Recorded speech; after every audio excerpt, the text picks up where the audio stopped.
Hello നമസ്കാരം, എല്ലാവർക്കും പിന്നെ വ്ളോഗ്സിലേക്ക് സ്വാഗതം. ഞാൻ ഇന്ന് നിൽക്കുന്നത് നമ്മുടെ കുന്നത്തൂർ മനയിലാണ്, അതായത് ഗുരുവായൂർ അടുത്തുള്ള കുന്നത്തൂർ മന. ഇവിടെ ഒരു ക്ലയൻറ്റിന് വേണ്ടിയിട്ട് അവരുടെ ഒരു വെഡ്ഡിങ് പ്ലാൻ ചെയ്യാൻ വേണ്ടിയിട്ട് ശരിക്കും വെന്യൂ കാണാൻ വേണ്ടിയിട്ട് വന്നതാണ് ഇവിടെ. ഇവിടെ വന്നു കഴിഞ്ഞപ്പം ഞാൻ ആദ്യമായിട്ടാണ് കുന്നത്തൂർ മന വരുന്നത്. ശരിക്കും ഭയങ്കര രസമാണ് കേട്ടോ. എന്ന് വെച്ച് കഴിഞ്ഞാൽ ഒരു പഴയ ട്രഡീഷണൽ ആ ഒരു മൂഡ്, ഒരു നൊസ്റ്റാൾജിയ ഫീലിംഗ് നമുക്ക് ഇവിടെ കിട്ടും. വെളിയിൽ നോക്കുമ്പോഴായാലും അകത്തോട്ട് കയറുമ്പോഴായാലും ഇവിടെ മൊത്തത്തിലൊരു ശരിക്കും പറഞ്ഞാൽ ഒരു മ്യൂസിയത്തിലേക്ക് കയറി കഴിഞ്ഞാൽ എങ്ങനെ ഇരിക്കും, ഒരു ഹെറിറ്റേജ് മ്യൂസിയത്തിൽ കയറി കഴിഞ്ഞാൽ എങ്ങനെ ഇരിക്കും, അതേപോലെയൊക്കെ ഒരു അവസ്ഥ.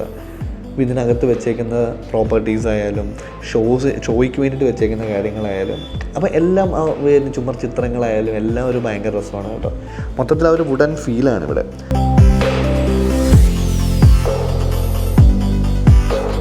ഇത് കഴിഞ്ഞ് നമ്മൾ റിസപ്ഷനിൽ നിന്ന് അകത്തോട്ട് കയറി വരുമ്പോഴത്തേക്ക് ഇതിനകത്തൊരു നടുമുറ്റമുണ്ട്. അപ്പം കൂടുതലും ഈ വെഡ്ഡിംഗ് ഒക്കെ നടക്കുമ്പം ഇതിനകത്തും വെച്ച് നടക്കാറുണ്ട്. ഈ നടുമുറ്റത്തിൻ്റെ പുറകിൽ ഇപ്പോൾ ഈ കാണുന്ന ഭാഗത്തൊരു ചെറിയൊരു അമ്പലം പോലൊക്കെ ഉള്ളൊരു സെറ്റപ്പാണ്. ഇപ്പോൾ ഇവിടെ വേണമെന്നുണ്ടെങ്കിൽ നമുക്കൊരു ഡെക്കോർ ചെയ്ത് നമുക്കൊരു കല്യാണം നടത്താനൊരു സ്ഥലമുണ്ട്. ഇതിനകത്ത് തന്നെ റെസ്റ്റോറൻറ്റും ഉണ്ട്.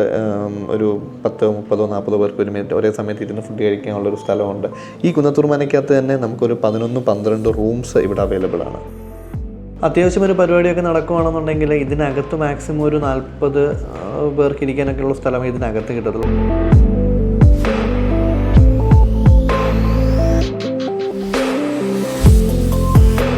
വെളിയിൽ ഈ പറയുന്നൊരു സോപാനമൊക്കെ വെച്ചിട്ട് ഒരു ഉമ്മറം പോലൊക്കെ, അല്ലെങ്കിൽ എന്താ പറയുക, ഒരു സിറ്റ് ഔട്ട് പോലത്തെ ഒരു ഏരിയ ഇവിടെയുണ്ട്. ഇവിടെ അത്യാവശ്യം ആൾക്കാർ ഇരിക്കാനുള്ളൊരു സ്ഥലം ഫ്രണ്ടിൽ തന്നെ ഉണ്ട്.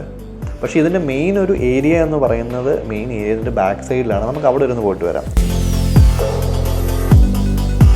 ഈ ഒരു ലോൺ ഏരിയ ഉണ്ടല്ലോ, ഇത് ശരിക്കും ഒരു 60x60 സൈസുള്ള ഒരു ലോൺ ഏരിയ ആണ്. അപ്പോൾ ഇത് ഒരു പാസേജായിട്ട് നമുക്ക് യൂസ് ചെയ്യാം. ഇവിടെ ഹൽദിയോ മെഹന്തിയോ സംഗീതമോ എന്ത് വേണമെന്നുണ്ടെങ്കിലും നടത്താനുള്ളൊരു സ്ഥലമുണ്ട്. നല്ലൊരു ലോൺ ഏരിയ ആണ്. കയറി വരുമ്പോൾ തന്നെ ഒരു ആംബിയൻസ് ഡെക്കറേഷൻ ഇവിടെ കൊടുക്കാൻ പറ്റും.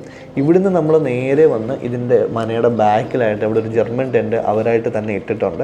അപ്പോൾ അത് അത്യാവശ്യം ഒരു 400-500 പേർക്കുള്ള കല്യാണം നടക്കാനുള്ള ഒരു ഏറ്റവും കുറഞ്ഞത് കേട്ടോ സ്ഥലം ഇതിനകത്ത് സിമ്പിളായിട്ടുണ്ട്.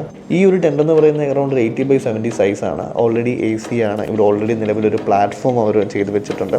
അപ്പോൾ ഒരു 32x16 ആണ് പ്ലാറ്റ്ഫോമിൻ്റെ ഒരു സൈസ് വരിക എന്ന് പറയുന്നത്.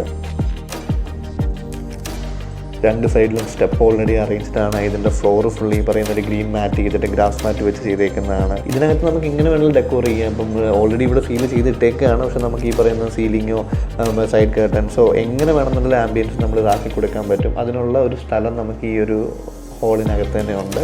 അപ്പോൾ അത്യാവശ്യം ഗുരുവായൂർ സൈഡിലെങ്ങാണ് ഇതുപോലെയൊക്കെ വെഡ്ഡിങ് നടത്താൻ ഉദ്ദേശിക്കുന്നുണ്ടെന്നുണ്ടെങ്കിൽ ഈ ഒരു വെന്യൂ നമുക്ക് സജസ്റ്റ് ചെയ്യാൻ പറ്റുന്ന നല്ലൊരു വെന്യൂ ആണ്. ഇനി ഇതുപോലെയുള്ള നല്ല നല്ല വീഡിയോ ആയിട്ട് ഇനിയും കാണാം. Thank you.